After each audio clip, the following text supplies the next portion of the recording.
Good morning, everyone. Today I'm going to share the story about Buddha's love story. We know Buddha was the prince of the one kingdom back to the old ancient time in India. He has a beautiful wife, and actually she is the princess of the neighbor, and actually they also royal families member. Why they would get married and why the wife of the Buddha will let him go to self-realization path actually is back to their previous life, where the Buddha met his wife, Yesu Tolo. Let's find out today. Back to 2,500 years ago, Buddha Sakyamuni enlightened as the Buddha, and he decided to go back to his palace, the royal family, to deliver the teaching to his parents, his wife, and his son. So once the Buddha enlightenment, he decided to also let his son to follow him, join the Buddhist monastic community, become as a little monk.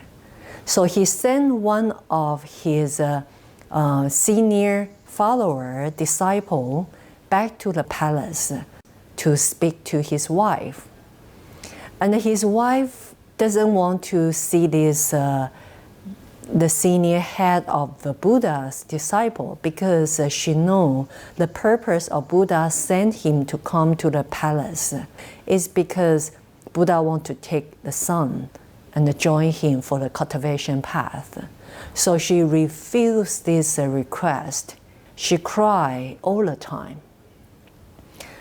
And one day, one time, and finally, the Buddha decided to show his super blessing power, appearances above the royal palace, deliver a teaching to his wife. And the Buddha Sakyamuni say, remember for the previous life how we met, how you promised me, and this turn of life is your chance and your opportunity to practice your own karma as well. So the Buddha explained, for the past ancient times of many times of life before, there is one young guy, very good-looking young guy, who is a Buddha Sakyamuni's previous life. That time, this young man already have a good heart to cultivate himself. And that he heard there is one Buddha, Dingguang Buddha, coming to this village.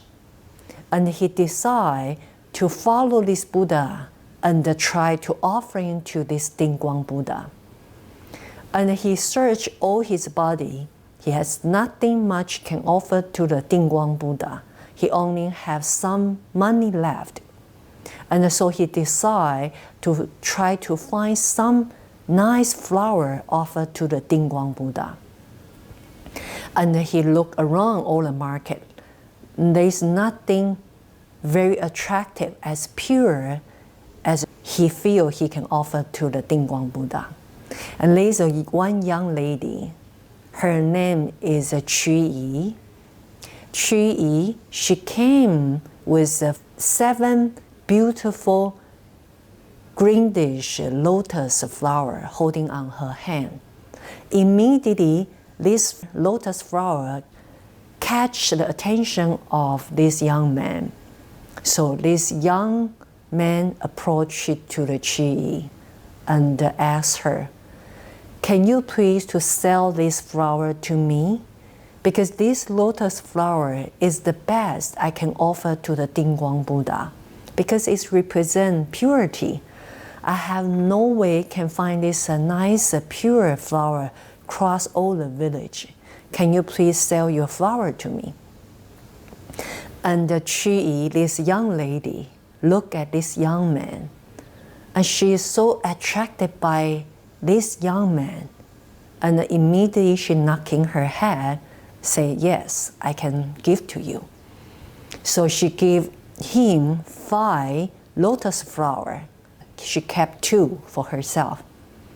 So when this young man got this all 5 lotus flower on the hand, he is very happy because he finally got something can offer to the Dingguang Buddha.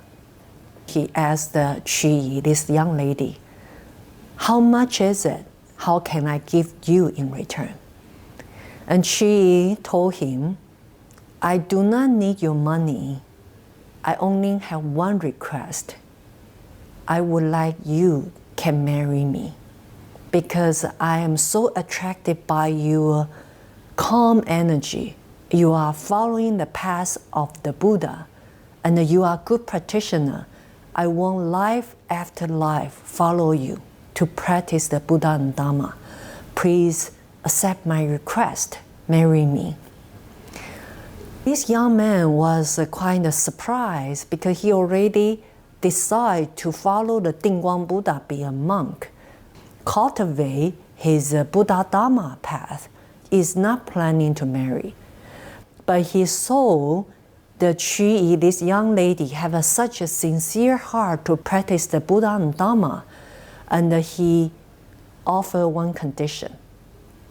He said, I am the Bodhisattva's practitioner. I would like to follow Buddha Dhamma, Bodhisattva's path to practice my life, after life, until I enlighten.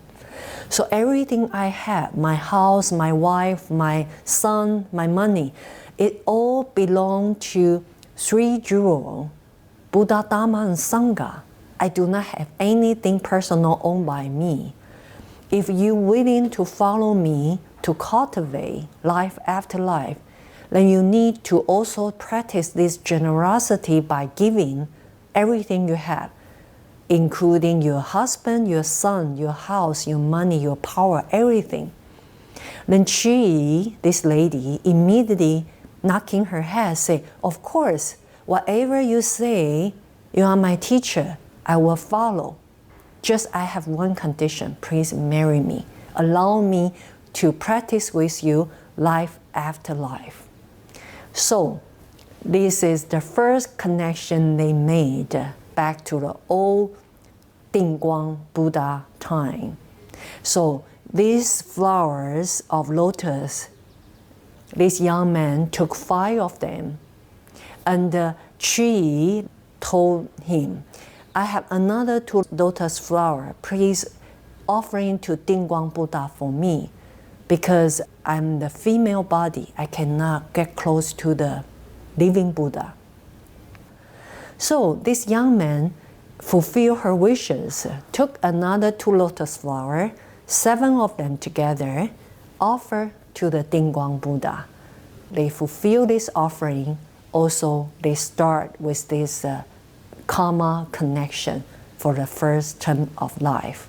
And life after life, they has been always get together, being husband and wife, and follow the previous life of Buddha time to practice until the final turn of life, Lord of Buddha Sakyamuni enlightened under the Bodhi tree, and now the Buddha come back to royal palace to deliver the teaching to Yesu Toro, who is the present term of the Buddha's wife.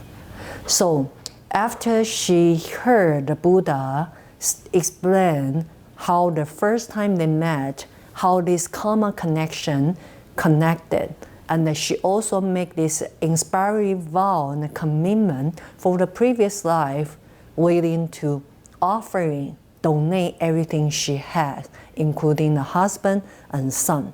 So finally, Yesu Toro, the Buddha's wife, knocking her head, say, okay, now I agree you to take the son, name him to join your Buddhist monastic community, become a little monk.